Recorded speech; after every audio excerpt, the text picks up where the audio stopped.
सबसे पहले अपने गुरुदेव के चरणों में प्रणाम करती हूँ, माता गौरा के चरणों में प्रणाम करती हूँ और गणेश कार्तिक दोनों भैया के चरणों में प्रणाम करती हूँ और सभी देवी देवताओं के चरणों में प्रणाम करती हूँ।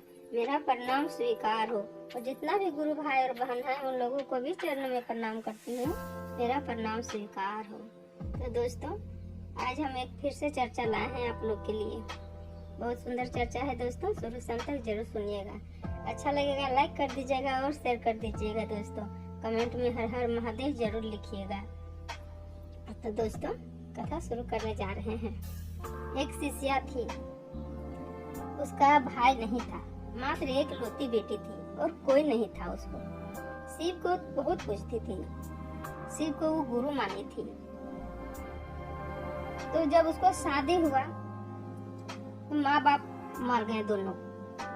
ये ससुराल चल गई, माँ बाप मर गए, नहीं रहे दुनिया में। बहुत रो रही थी कि अब हम क्या करें, कहाँ आ जाए, मेरा बाप यहाँ, माँ बाप दोनों मर गए तो अब हम कहाँ जाएंगे, ये सोच के वो रो रही थी और शिव से दया मांग रही थी कि हे शिव, आप मेरे गुरु हैं, हम आपको शिष्य, हम शिष्य पर दया करिए प्रभु, दया करिए। इस तरह के प्रतिदिन दया मांग रही थी।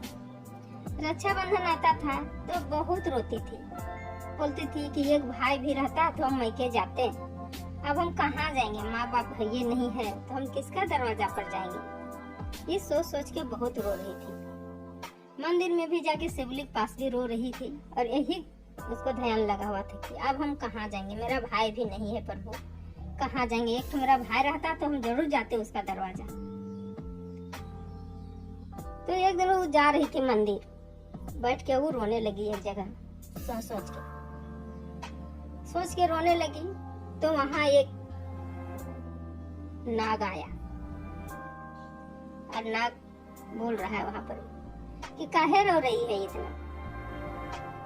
तो बोली कि मेरा भाई नहीं है, रक्षाबंधन हम जाते मैके, भाई नहीं है। हम कितना शिव से भगवान से दया मांगते हैं, गुरुदेव से, एगो भाई हमको रहता तो हम जाते नहीं, पर भाई हमको नहीं दिए हैं, माँ बाप भी गुजर गए, अब हम कहाँ जाएंगे। यही सोच सोच के रो रहे हैं। एगो भाई रहता तो जाते हैं, सब जाता है मैके, हम नहीं जा पाते हैं। तो नाग कहता है, देखो बहन, आज से तेरा भैया हम हैं, तुम हमको भैया बोलना, तुम मेरी बहन है और हमको रक्षाबंधन में मेरा घर चले जाना।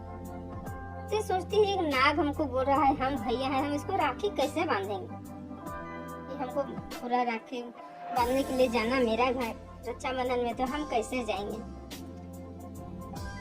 तो बोलती है कि देखिए भैया तो बोल दिए, हाँ हम भैया बोलेंगे, लेकिन हम आपको यहाँ कैसे जा सकते हैं, आपको कैसे हम बांध सकते हैं, रक्षाबंधन में हम राखी कैसे बांध सकते हैं।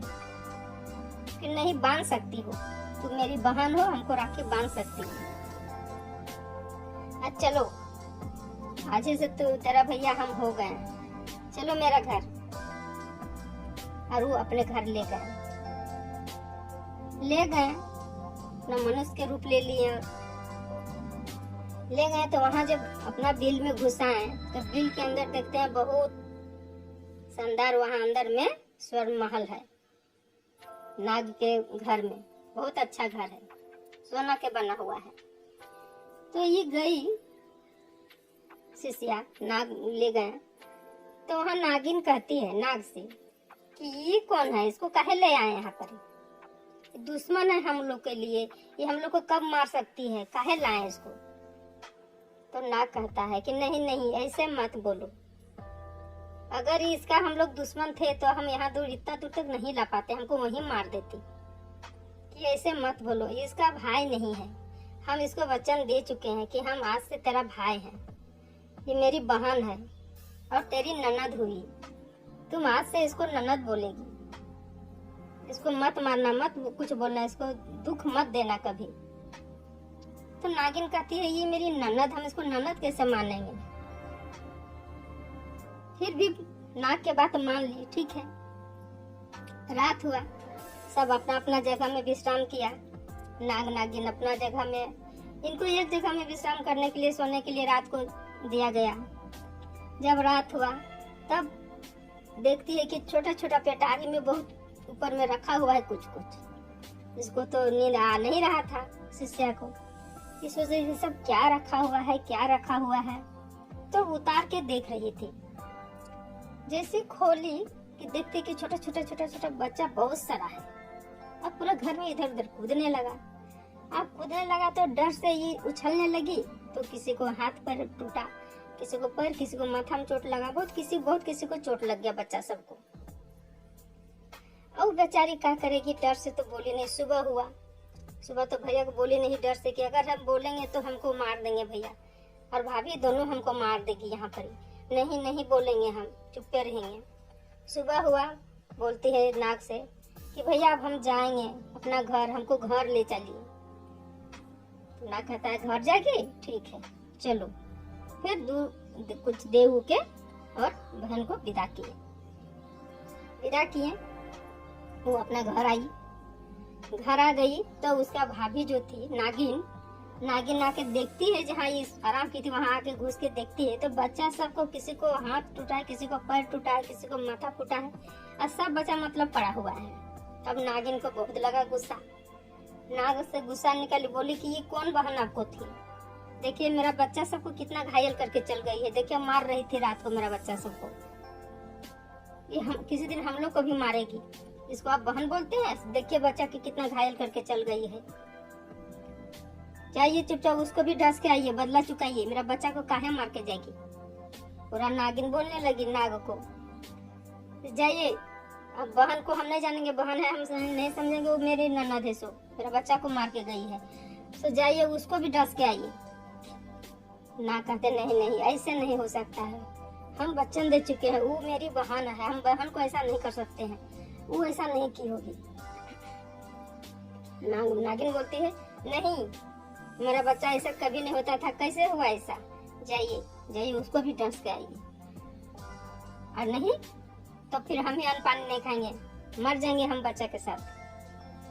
तो नाग बेबस होके उसको जाना पड़ा। तो ठीक रहे, अगर बोल रही है तो हम क्या कर सकते हैं। जाते हैं बात रखने के लिए, अपना नागिन को बात रखने, नाग चला गया। अब जाके धीरे धीरे घुसा है तो देख रहा है कि जो बहन थी शिष्या, वो शिवलिंग के आगे बैठी है और शिव से दया मांग रही है कि हे शिव आप मेरे गुरु हैं, हम आपको शिष्या, मुझ शिष्या पर दया कर दीजिए प्रभु, और मेरा ससुराल में और मेरा नैहर में भी दया कर दीजिएगा। मेरा नैहर में मेरा भतीजा भतीजी सबको बहुत चोट लग गया है प्रभु, उन लोग को दया कर दीजिएगा, उन लोग को ठीक कर दीजिए, सब ठीक कर दीजिए भगवान। इस तरह कह के दया मांग रही थी। अब नाग सुने तो इनको बहुत हृदय में लगा कि हमको इसको डसने के लिए बोली थी, जबकि मेरा लिए कितना दया मांग रही है भगवान से। वो घूम के चले गए। नागिन पूछ रही है नागिन क्या मार के आए उसको, डसे? नाग बोलते हैं नहीं हमसे नहीं होगा, हम ये काम नहीं कर सकते हैं, मेरी बहन है, ये हमसे नहीं कर सकते, हमसे नहीं होगा। नागिन बोली ठीक है हम ही जाते हैं, हम नहीं जानेंगे कि वो आपको बहन है, मेरा बच्चा के साथ ऐसा किया है, हम ही उसको खत्म करेंगे, डस के आएंगे, जाते हैं। नागिन भी चली गई। जाके देखती है वहाँ, पहुँचती है धीरे धीरे तो देखती है कि वे शिवलिंग के सामने बैठ के दया मांग रही है कि हे शिव आप मेरे गुरु हैं, हम आपको शिष्या पर दया करिए प्रभु, और मेरा मैके में और ससुराल दोनों जगह दया कर दीजिएगा। मेरा मैके में मेरा भतीजा भतीजी को बहुत चोट लग गया है, भगवान उस पर दया कर दीजिएगा प्रभु, दया कर दीजिए। नागिन सुनी ये तो हम लोग पर दया मांग रही है भगवान से जीने के लिए, और हम इसको मृत्यु के लिए आए हैं, इसको डसने आए हैं, नहीं ऐसा हम नहीं कर सकते हैं। और वो फिर नागिन वहां से घूम गई, धीरे से घूम गई। जब फिर गई वहां अपना घर, तो नाग पूछते हैं क्या तुम मार के आइए गई मेरी बहन को? तो नागिन जो थी माथा नीचे झुका के और कुछ नहीं बोल रही है। तो नाग फिर से पूछते हैं मार दी मेरी बहन को ना, मार दी ना? बोले नहीं हम नहीं मारे हैं, दुनिया में ऐसा बहन किसी को नहीं होगा जैसा कि आपको बहन है, आपको बहन बहुत अच्छी है, मेरा बच्चा के लिए दया मांग रही है, हम लोग के लिए दया मांग रही है भगवान शिव से, और हम उसको मारेंगे नहीं, हम भी नहीं मारे हैं, आ गए सीधे, और जाइए आप बहन को ले आइए। ले आइए बहन को, हम अच्छा से खिला पिला के, हम बहुत कुछ दे के हम विदा करेंगे उसको, बहुत सारा धन दे के विदा करेंगे। फिर नाग आते हैं अपना बहन के घर, मनुष्य के रूप में आते हैं और बोलते हैं बहन चलो रक्षाबंधन में।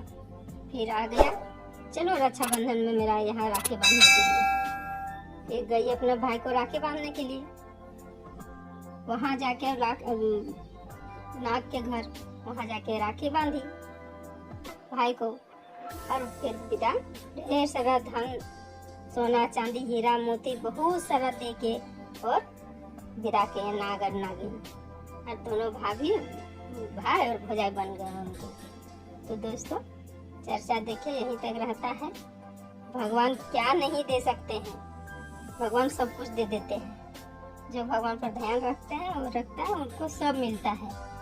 आज का चर्चा मेरा यहीं रहता है। अगर अच्छा लगा होगा तो लाइक कर दीजिएगा, शेयर कर दीजिएगा और कमेंट में हर हर महादेव जरूर लिखिएगा। तो सब मिलके बोलिए हर हर महादेव, माता पार्वती की जय।